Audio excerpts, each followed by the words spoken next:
So we learned a lot about Heath Bell. Now we go from sports to sexuality.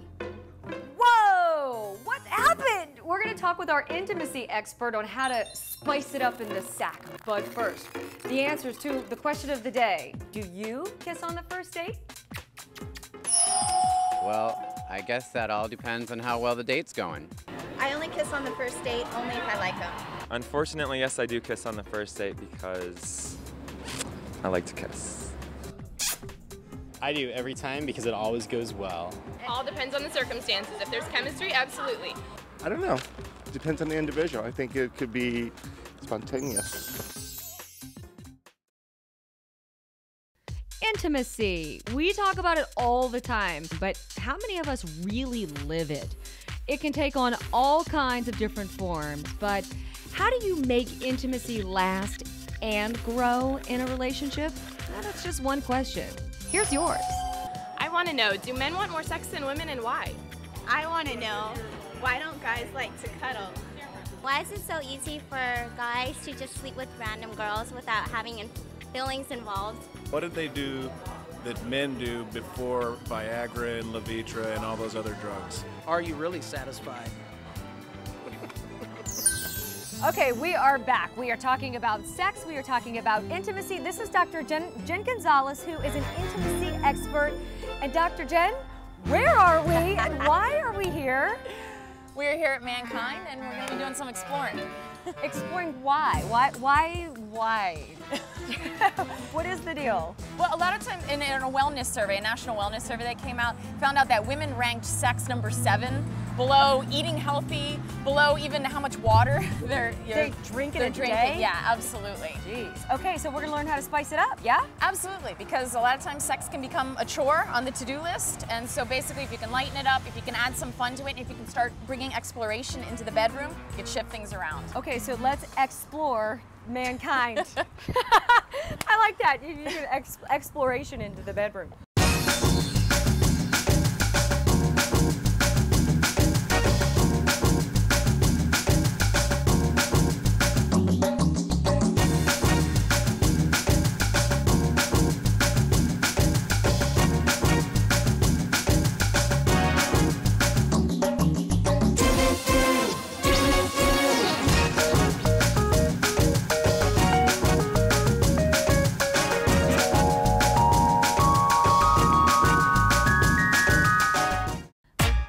I know that I should be feeling really hot and sexy right now, but mostly I'm just confused. Dr. Jen, why did you dress me up in a nurse's outfit? And I'm not really a nurse, and I've never seen a nurse look like this before. Yeah, that is true.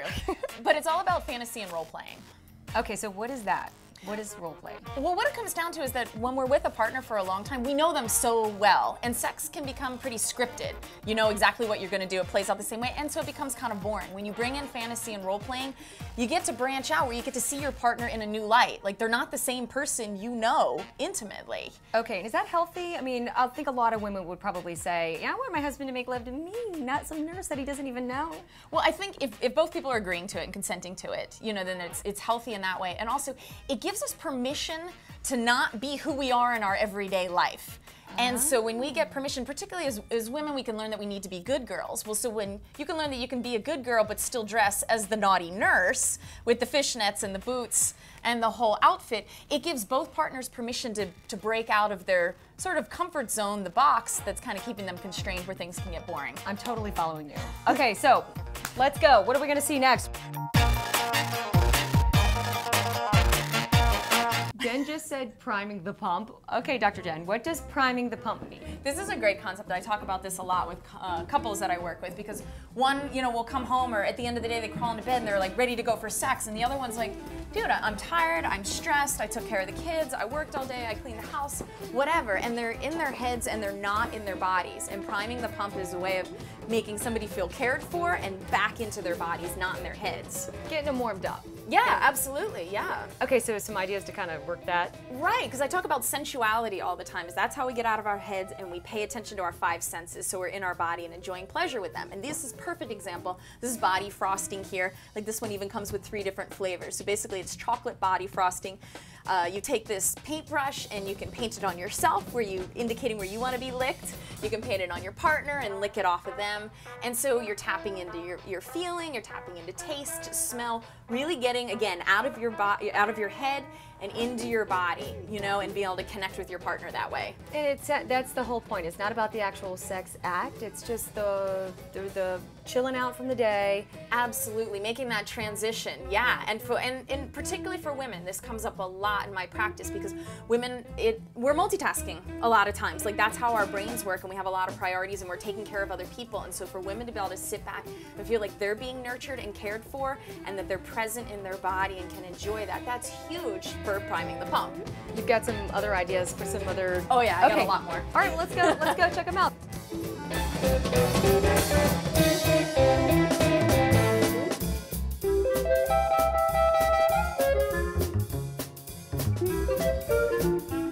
Chocolate. We're going to stay on the taste theme. Yeah. So we're talking lubrication now? Absolutely. Like we just talked about the flavored chocolates that you can use on your body. Flavored lubricants are really great to use. And again, you want to use these externally because they can have sugars in them, and that can be problematic for women. But these are great. Again, make oral sex a whole lot tastier. Okay, I mean, she's honest. That's what we're saying, you know? Like, we're just getting the real information out there. You and I, what is the silicone versus water versus oil? So the main two types of lubricants you're going to find are water-based. Those are the most common ones, and then also silicone lubricants. So water-based are more like our own, at least for women, our natural body lubrication, most similar, and they absorb into the body, and they're condom safe. Silicone also are super slick. Like you only need a little bit, and they go a long way, and you can even use them for massage lotions. And a great example of that is this. It's pink. It's silicone lubricant for women. I love the packaging of this because this is something you could easily leave in your bathroom. You leave by the side of your bed. Nobody even knows what it is. You know, it just looks like a hand cream, or it even looks like perfume, something like this.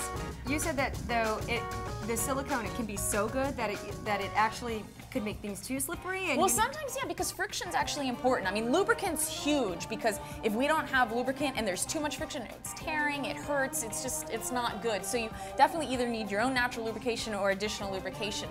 And silicone's wonderful because it's so silky smooth, but sometimes things can be so silky smooth you're not even getting the good friction that you need. So it's finding a balance.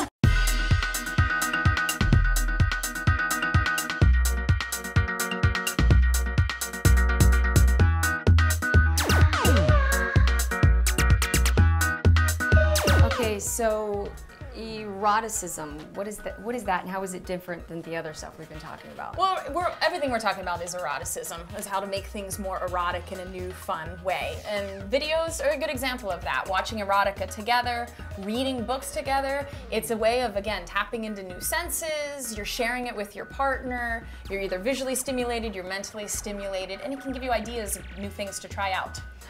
New ideas. And yes. If you know, what is the kind of deal breaker though? It's like, you know, what is how do you know when it's too much or your partner's uncomfortable? Or I mean, inevitably you're going to kind of go over the line when you're trying new stuff. So how do you know when to say no? Absolutely. And the question is, like, what is over the line? Are you uncomfortable? Do you feel like you've been violated? Like, there's so many lines within that too. So the thing is, a lot of what we're talking about is trying to nudge you a little bit outside of your comfort zone, because that's where the new spice and eroticism is going to be. And I mean, I never want people to do things that they're uncomfortable doing, or you know, do anything they feel someone's pushing them into doing. So you know, at the core of all of this is really good, open, honest, authentic communication with your partner so that you know you're safe and secure trying all these new things. Awesome. What's the latest? Well, there was a survey that was done that looked at the most popular places to have sex outside of the bedroom. And outside of the bedroom.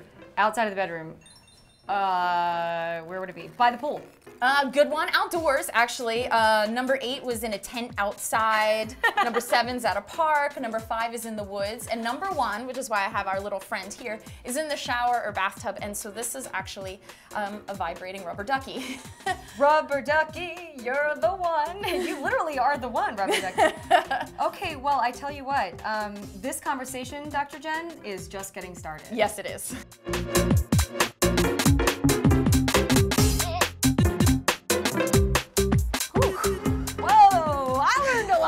Okay, let's finish up this conversation over coffee down at the Hard Rock. Perfect.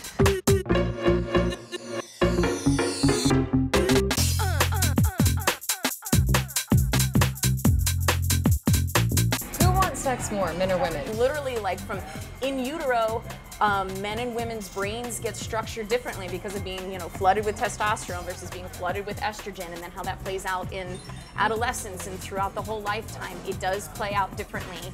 So do guys want it more because they have higher testosterone? Is that what I'm hearing you say? What about women who have high levels of testosterone? Absolutely, absolutely. And the thing is, that's just the physical aspect of it. You know, when it comes down to, you know, in terms of the intimacy and the closeness that you get from it, and again, like that sharing that vulnerability, you know, men and women are equal in a lot of times that way. Of wanting that connection that way, yes. Really? Really? Men and women are equal in wanting that connection? I think particularly in the beginning of a relationship, where that loses out is long-term relationships where men will still have more of the physical drive, and also that's a pathway that men are more likely to feel comfortable being vulnerable and connecting with their partner than women. We have lots of pathways. Sharing, talking, being emotional, being vulnerable. We do that better because our verbal skills and connecting that way are stronger. And so longer term, women will be less likely to look to that as a way of being close with their partner. But for men, that's a primary way of really connecting and being close. Sexuality. Yes, sex. Great show today, Chrissy. Oh man, it was all you. Can you believe what Dr. J said in the commercial break about something about some water? See you later. What did she say about water and sex in a day? That wellness study, women cared more about how much water they drank, during the day. It's absolutely insane. Thank you, Kyle. Oh my gosh. Well, maybe after today's show, maybe that's not what will be the priority. Bye! Thanks for watching Chrissy Russo Live.